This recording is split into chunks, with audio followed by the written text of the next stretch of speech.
شهر وحدت که از مرکز پایتخت جمهوری تاجیکستان در مسافه 21 کیلومتر دور جایگیر است، با دستگیری حکومت تاجیکستان و سیاست آبادکارانه و سازنده اساسگذار صلح و وحدت ملی پیشوای ملت پرزیدنت جمهوری تاجیکستان محترم امامعلی رحمان روز تا روز آباد و زیبا می‌گردد. با ابتکار اساسگذار صلح و وحدت ملی پیشوای ملت پرزیدنت جمهوری تاجیکستان محترم امامعلی رحمان و رئیس شهر وحدت امروز شهر وحدت به خود یک سیمای افسانه‌ای را گرفته است. ساکنان شهر وحدت امروز با عزم و تلاش زیاد بهر آبادی شهرمان سهمی با سزای خود را گذاشته ایستادند. کارهای بنیادکاری و سازندگی و آبادکاری در شهر وحدت با مرام ادامه دارد. بنیادی زیاده از 620 انشاءات گوناگون ساحه در تمام 3 سال اخیر گواهی از آن می‌دهد که رهبریت شهر وحدت در همکاری با صاحبکاران وطنی دوام 8 سال اخیر در سمت بنیاد و مورد استفاده قرار دادن انشاءات نو و معاصر تدبیرهای سودمند را راه‌اندازی نمود. در اساس نقشه گنرالی شهر وحدت که سال 2008 تهیه گردیده است، در کوچه‌های مرکزی شهر وحدت، در کوچه سامونیون، در کوچه فردوسی، در خیابان رودکی ساختمان بناهای بلندآشیانه استقامتی با جایگیر نمودن مرکزهای خدمت‌رسانی و سودا در آشیانه یکم و نقشه گرفته شده است و ساختمان این انشاءات علاقه آغاز گردیدند و در مرکز شهر ساختمان زیاده از 50 انشاءات ساختمان‌های بلندآشیانه آغاز گردیدند. بناکاران ساختمانچیان و ساکنان و مهمانان بنیاد سلسله انشاءات نو و زمانوی را تدبیرهای آبادکاری و سازندگی و عملی به سابقه رهبریت شهر وحدت ارزیابی می‌نمایند. عین زمان بنیاد و مورد استفاده قرار دادن بناهای بسیار قبطه در مرکز شهر از روی نقشه کل ساختمانی و شهرسازی مرحله به مرحله با وسعت ادامه دارد.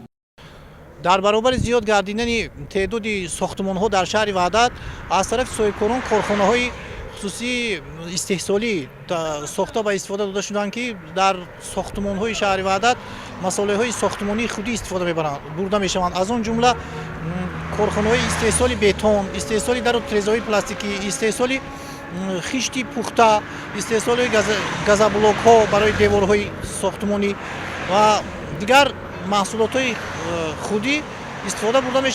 در برابر رواج دادن کارهای بنیادکاری و سازندگی با اقدام مقامات اجرایی حاکمیت دولتی شهر وحدت دوام سال 2021 جهت منفرد نمودن راههای نقلیاتی در مرکز شهر و نوسازی راههای محلی در حدود جماعت دهات رامید، رجب اسماعیلوف، عبدالله عبدالواسیوف توسط تکنیک‌های راهسازی تدبیرهای سودمند راه‌اندازی کرده شد.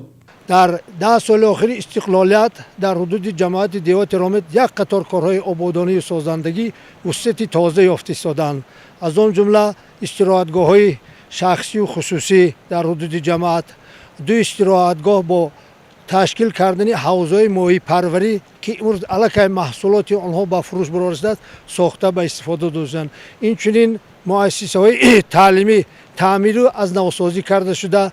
راه‌های حدود جماعت از مرکز جماعت تا حدود دهی خوشان به مسافه 3 کیلومتر و از حدود مرکز جماعت تا مسافه استراحتگاه اولوچودره به مقدار 3 کیلومتر راه اسفالت پوش کرده شدند و این اقدام در آینده نیز ادامه دارد. کارخانه صنعتی کان طلای پاکرود پر را به کار انداخته شد.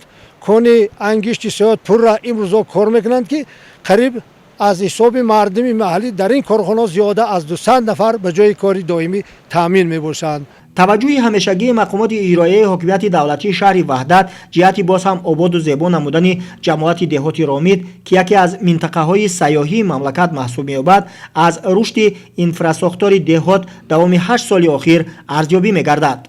دستاورد دیگری که با ابتکارات مقامات اجرایی حاکمیت دولتی شهر دوام 5 سال اخیر جهت رشد ساحه معارف میباشد بنیاد 20 مؤسسه نو زمانوی تعلیمی از آن جمله در جماعت دهات رامید قامت افراختن 15 مؤسسه نو تعلیمی، 8 بنگاه طبی، مهمانخانه‌های زمانوی، تعمیر و منفرد نمودن 18 کیلومتر راههای محلی، همچنین جهت تامین نمودن ساکنان این موضع دوردست کوهستان با نیروی برق زیرایستگاه نوی بلندشدت بنیاد و مورد استفاده قرار داده شد.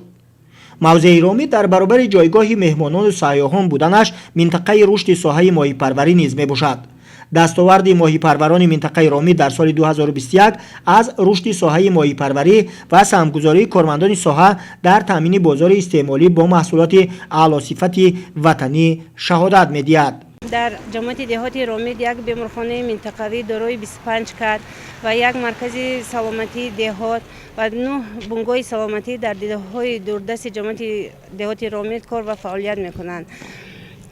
امروز با دستگیری اساسگزار صلح و وحدت ملی محترم امامعلی رحمان و سعی کوشش های شبانه روزی رئیس شهر وحدت در 5 دههای دوردست رامید بنگاه های طبی ساخته داده شد که در عین حال کار و فعالیت طبی میرسانند. دستاوردهای نو به نو تازه که دوام 8 سال اخیر در شهر وحدت در بخش تدبیرهای آبادکاری و سازندگی به نظر میرسد به سابقه میتوان عنوان کرد.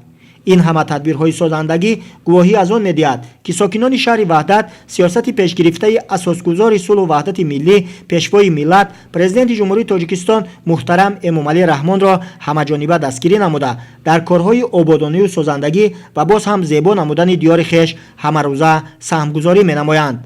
محمد علی عبدالکریم شکرالله نورالله از شهر وحدت برای برنامه اطلاعاتی اخبار.